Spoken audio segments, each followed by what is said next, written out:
I just want to say, not happy. This is not how to behave when you bring a car in for an MOT test. I mean, yeah, look, the exterior. Shut up!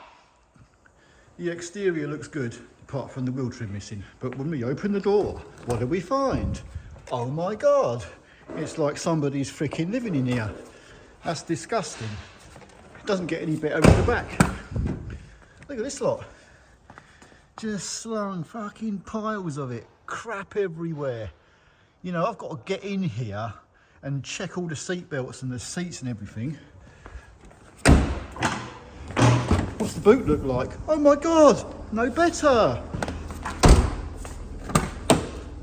Child seat, it absolutely stinks of piss in here as well. I have to hold my breath. It's like I'm gonna flipping catch something. Ugh, yeah, living the dream. The only redeeming feature this car has got, the freaking washers work. Hello Tyler. Hello, hello. You fancy going for a ride somewhere? You're kidding me, right? Get your head in here. Taking the views, taking the smell. Smells like raisins. Raisins, what, piss to me. So look in the back seat. Yeah. This is the sad life of having kids, isn't it? I don't know. I would have thought, you know, you could at least clean your car up a little bit before you bring it in for an MOT, instead of bringing it in like this. It's just insubordination is what it is. It's outrageous. Yeah. Oh look, it's got a headlight out. Oh, no. That means it's failed. It's failed the test. It's got a dip beam out. Well, so far all we have is the passenger side headlamp, which there's no beam pattern. But straight away I could hear an exhaust blow, and yeah, the old phalange is leaking quite badly there, so we'll have that. And I don't think it'll pass emissions anyway. The Lambda will be turning weak. Also, I've noticed the bottom arm is soaking wet. If I look up there, the passenger front shock absorber is soaked with oil, and that oil from the shocker has leaked all the way down onto that bottom suspension arm. So that shocker's knackered, that needs replacing, so that's an MOT failure. Oh my God. I shall go through this car very carefully. Oh my God almighty. Oh, someone's done a repair here, right? They put a sleeve, but it's not even attached to the centre box. It's like, it's blowing there, it's leaking gases here. It's not even attached. That's another failure. It's going to need a new back box. Well, they couldn't have been that expensive to buy a new box, but flipping heck, what the hell? Even here, it's put my light into a position where we can see. Even here, it's all loose. No way. That, jeez. Oh my God, well that's failed. Insecure, leaking. If I find anything else, I shall let you know. A bit of a old tracky. There's quite a bit of tread there, but not on the inner edge. It's that's not a failure, by the way. That's still passed. I'm going to advise that because then tracking does need doing on this car. But anyway, more interestingly, there's the old shocker again. Look at that arm soaking wet with shock absorber oil. As we come up, yeah, that's it's seen better days, should we say.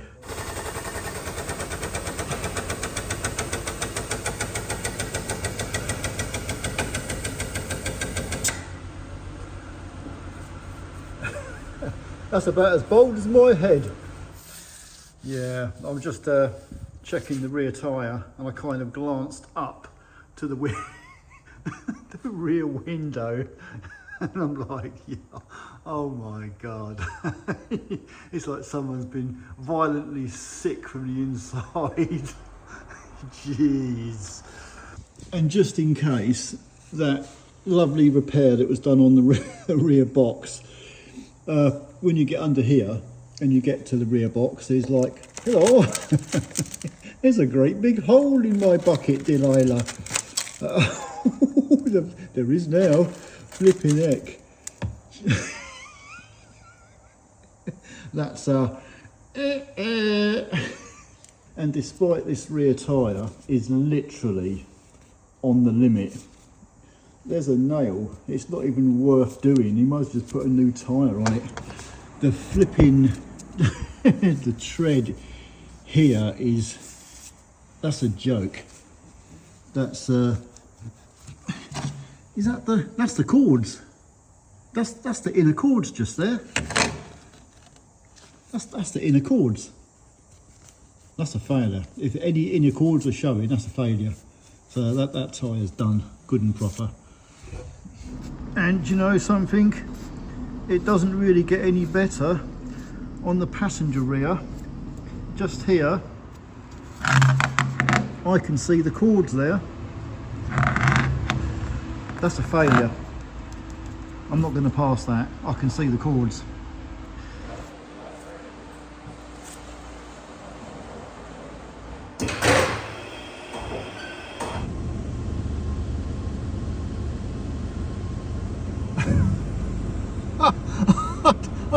I don't know what to say.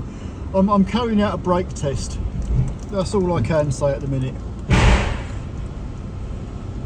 The front brakes have passed on the rolling road. How will the back ones fare? This is the foot brake. Yeah, they're not juddering, so they both lock. They're good. Now we'll check the old handbrakey.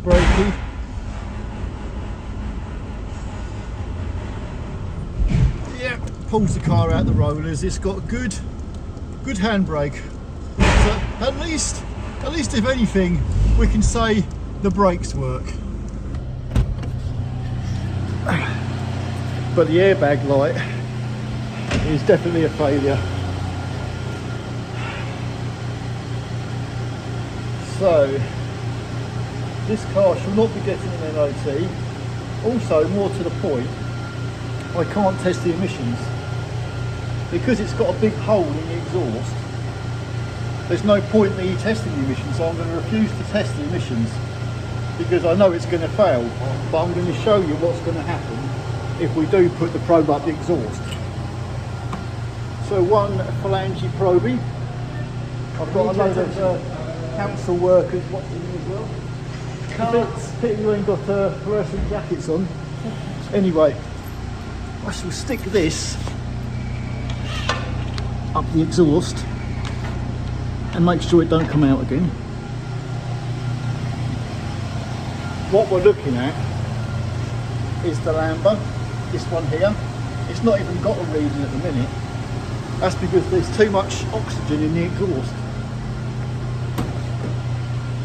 I shall take the revs up.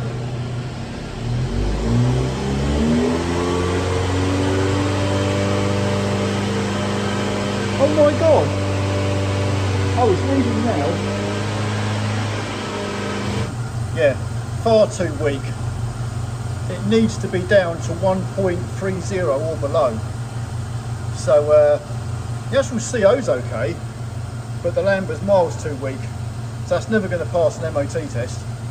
Well, I will say the majority of cars that come in here are in pretty good condition. I don't get that many interesting failures, if you know what I mean. They're just boring stuff. This car has obviously been neglected for quite a while. It's not that bad really. It needs an exhaust put in on it, and it needs a shock absorber and a few tyres. And probably a bit of a clean up inside. Anyway, I should go to the computer and print off the failure sheet and inform the customer. Here's one I failed earlier. The driver's headlight is sitting perfectly fine. The passenger one is too high. If I put that there, it's way too high. I don't think my camera's showing a very good, it's like a big blob in there, but it's far too high. So just adjust that one way or another and see if it comes down. It's going up. That's going up the wrong way there. Go the other way. No, not doing anything. And keep, stop right there. That's it. You finally adjusted your first headlight tiler. And on the wall, they're both even Stevens, should we say. Well done. Do you feel good now? Not in the slightest after that done. This guy isn't going to dazzle somebody. Hey Tyler, Yeah. what do you reckon to Nissan Qashqai? Not the greatest car. No, I'm not exactly a Nissan fan myself. This failed an MOT by moi, obviously. Both the track rod ends, the ball joints are worn out. So we fitted 2 brand spankers. The guy actually got his own track rod ends. The only thing is, after putting the new track rod ends on, the tracking was out. We got to check it anyway. And we have aligned the steering wheel up. How is the steering wheel? Dead central. Absolutely dead central. The tracking is going by my gauges parallel, and the front to rear, which we measure on these laser gauges, is equal, and the steering wheel is dead central.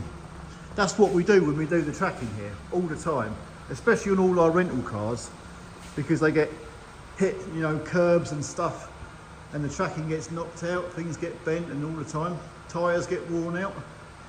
So these gauges, by the way, these are like really old now. These are like from the 1990s. But I'll tell you something, to this day they have served us well, and they are flipping accurate, really accurate. When I align tracking with these gauges, I know it's right. Isn't that right, bruv? He's not even listening to me. But anyway, I'm gonna tighten up our locky nuts. And yeah, by the way, just in case you didn't know, when the steering wheel's off centre, which is annoying when you're driving down the road, all I had to do with this was wind this out half a turn, and this side I wound clockwise half a turn. My torch has just taken a dump, and that brings the steering left or right. If you go the wrong way, then you just go the other way, obviously. But yeah, anyway, this is getting boring now, talking about tracking. It's not an interesting subject. It's around about 4 o'clock in the afternoon on the Wednesday. I've got an 08 plate Fiesta MOT test, and this is as exciting as it has got today. I will show you a few little bits before I conclude and go home. The driver's headlamp, it needs a bit of a polish because it's affecting the beam pattern, so that's a fail. Bottom ball joint, there we go. That boot means it is letting dampness in there, so that is definitely a failure because it's no longer sealing the ball joint.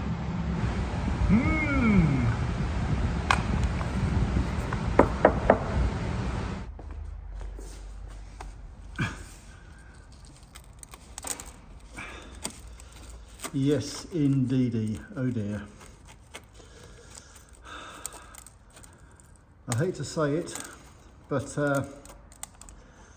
just like this 17-year-old car, we all get old and decrepit sooner or later. Can I just say, I am not a nasty MOT tester. Generally speaking, I always give the customer the benefit of the doubt. Anything wrong with somebody's car which could be a grey area I'm not 100% sure about. I will pass and advise. But should I get a car in that is clearly in a decrepit state, that hasn't seen any maintenance in a long time, then I will go hammer and tongs to find everything wrong with that car I possibly can. That is the way it is. I appreciate people that look after their cars and do their best. But as is of today, the way things are, I'm seeing more and more cars that are just neglected, totally neglected. People just seem to get in them now, drive them, bang them in for an MOT at the end of the year or whenever it's due, and hope for the bloody best, and just pay the bill. So anyway, I've had my little rant. I shall carry on with my MOT. Anything else on this car, I will keep you informed. And yeah, I didn't exactly have to look very far, did I? There's more. This is a Mercedes E320. At the very rear, it's a little bit damp just here under the boot area. The exhaust is literally covered in engine oil all the way down. That is a fire hazard. And look at the under tray from the gearbox. Absolutely smothered in oil.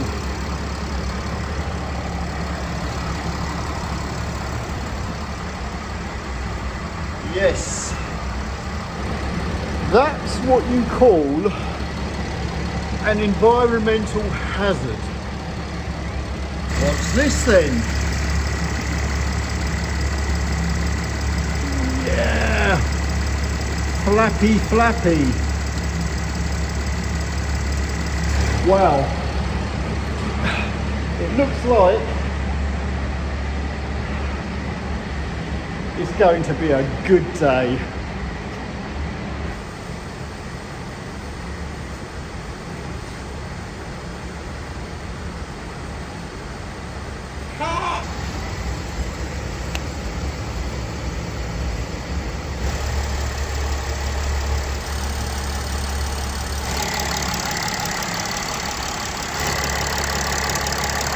The tailpipes look a bit black on this.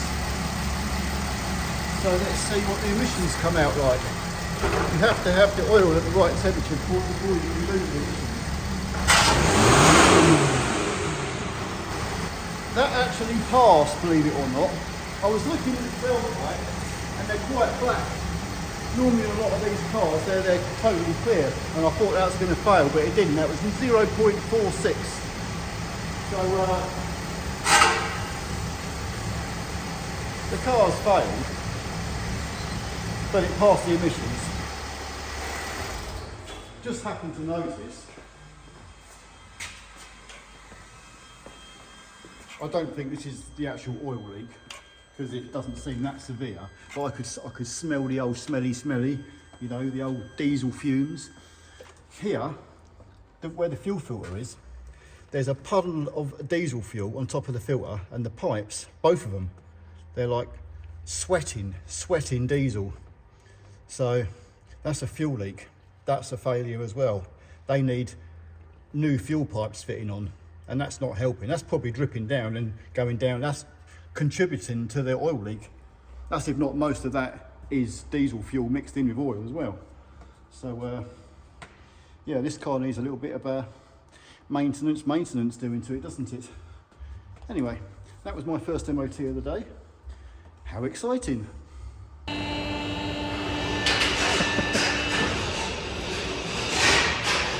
Ford Focus, it's come in with an unusual noise.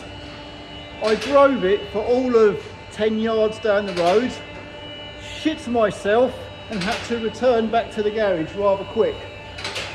It felt like the wheel was literally about to fall off. Let's investigate. So I've already checked the suspension on that, everything's fine. Spin this wheel Good, good, good. Come here, come here. Do you know, just holding the wheel like this and going like that. You know, in a wheel bearing, you've got a load of ball bearings. I can feel the individual ball bearings going bump, bump, bump like that as I turn the wheel. But listen, bring the microphone close to me,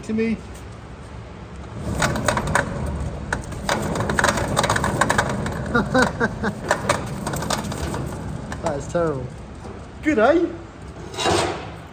Tyler, wheel bearing, we need to replace it.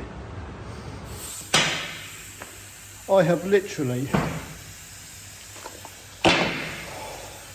the drive shaft was like tight in the hub splines, but she's out. This bearing,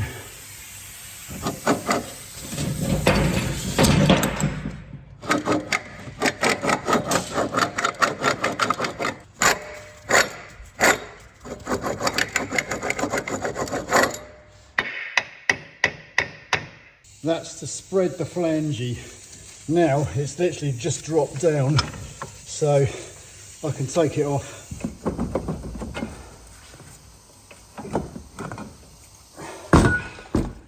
I have not seen a wheel bearing this bad in a long time. I can't even turn it. It's like, look at that, donk donk.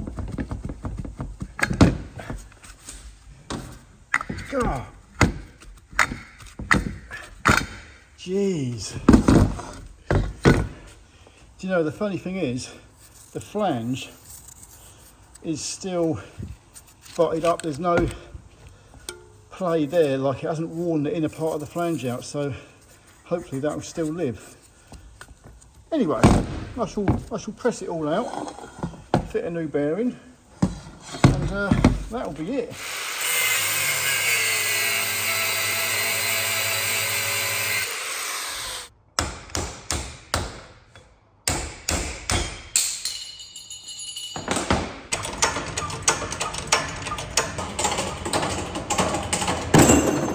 That bearing has quite literally had no grease in it for forever probably. How the hell it didn't break up, I don't know. Anyway, £47 for a new bearing.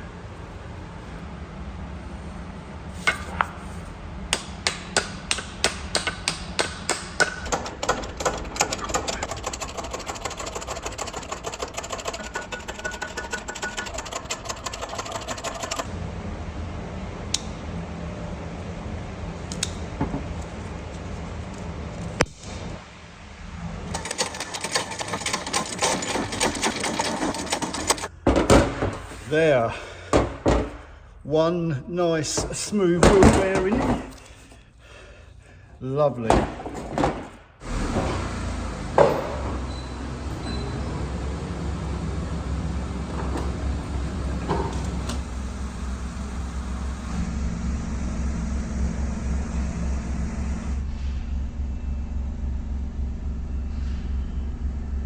Smokes, let's go.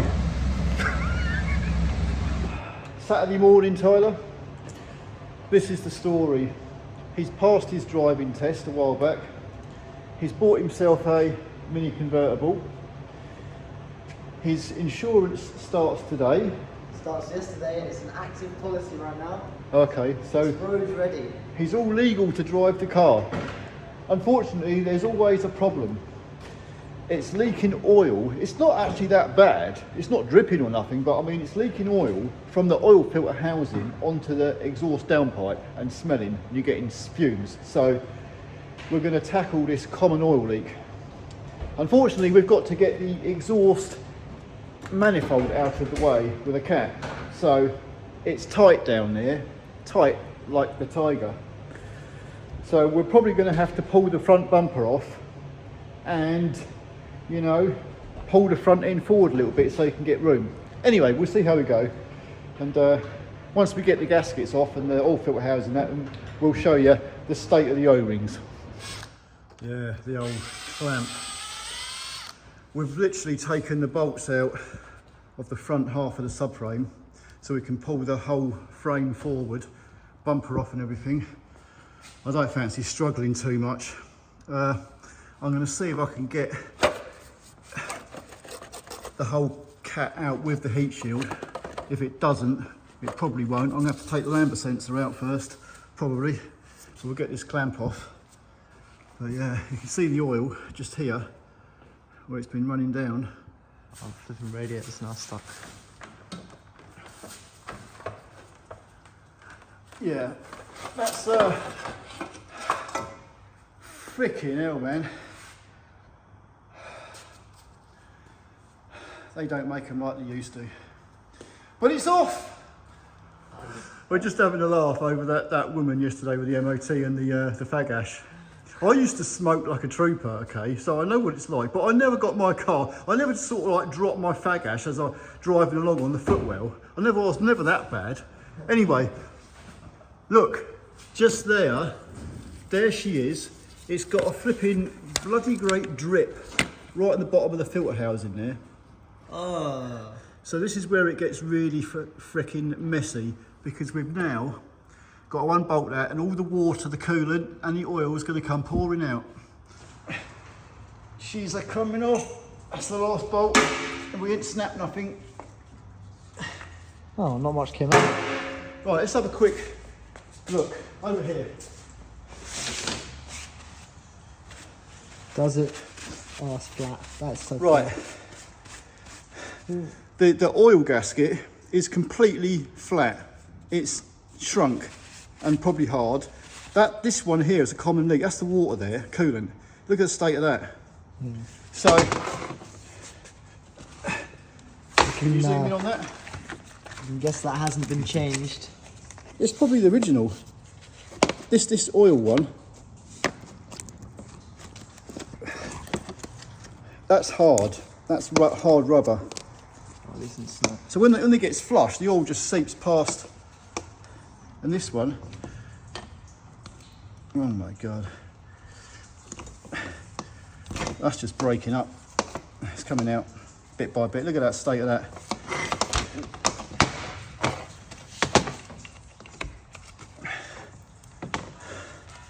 Yeah, so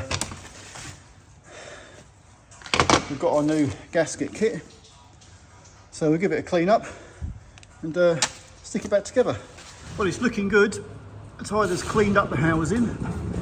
The new gaskets are fitted. It's all bolted up. I've checked the tightness of them. They're good. So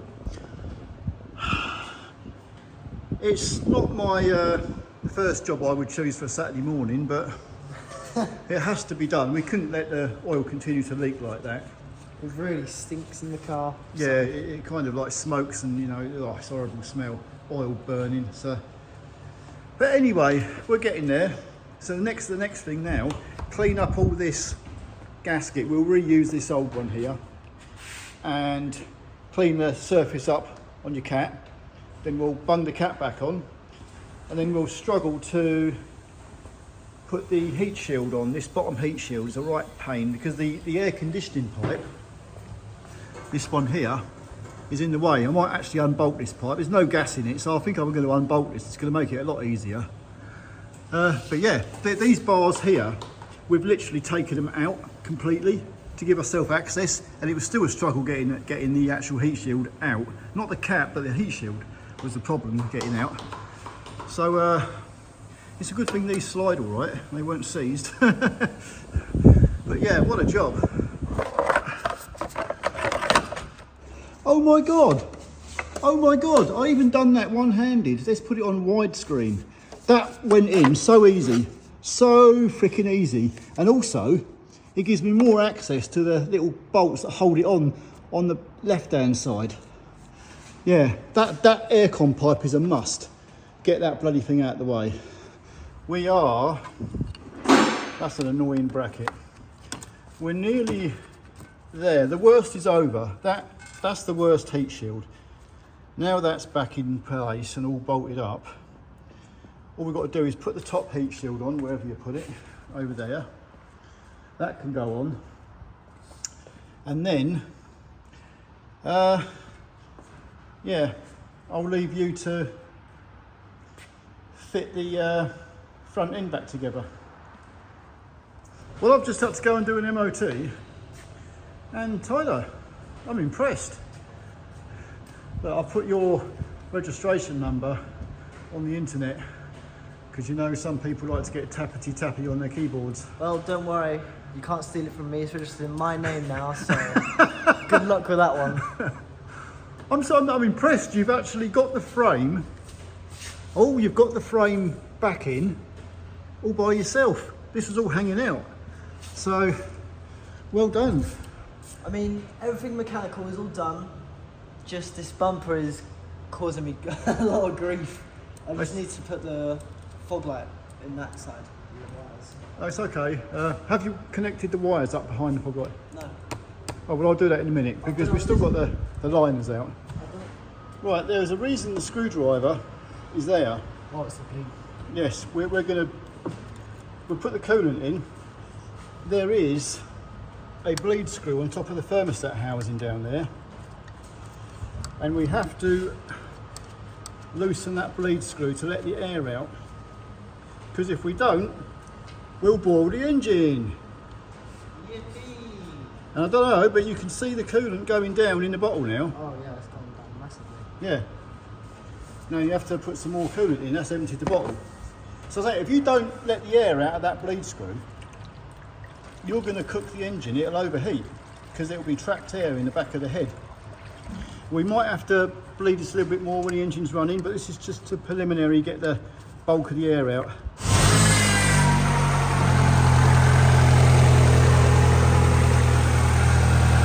Just in case. Well, finally, it's all running nicely again. He's itching to get out on the road. It's your first time legally on the road. Yeah. And it's been a bit of a day fixing this car. They're not the easiest of jobs to do, as you've just discovered. Yeah, unfortunately. I've just done a rear brake light, and if anyone owns a Mini, one of these, I'd say don't even try and change a light bulb from inside the car. You've got to take the outer trim piece off and pop the light out from the back. Oh, no. Even then, with the light out, it's still a struggle. these things that twist in with the bulbs, they're bloody horrible. Coolant's done. Oil level's good. It's running sweet as a nut. Bonnet shuts. Go for your maiden run, Tyler. No heroics. It's soaking wet outside and I want you back in one piece. Yep, no worries. I'm gonna... Alright, see you later. Right, off you go.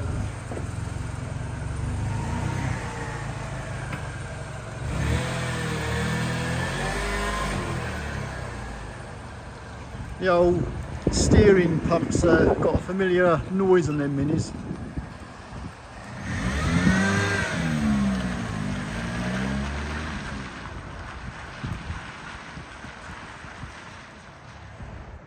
Well, I guess this is a good point to end the video. We started changing that oil filter housing O-rings at 8:30 this morning. It's now 3:30 in the afternoon. It was a pig of a job. Wasn't very nice at all. But anyway, it's done. His oil leak's fixed, that's the main thing. He can now go and enjoy his car. That's all I can say. Me, I'm saddled with an oil change service on a Ford Focus. Living the dream. That's me. Anyway, till the next time. Adios.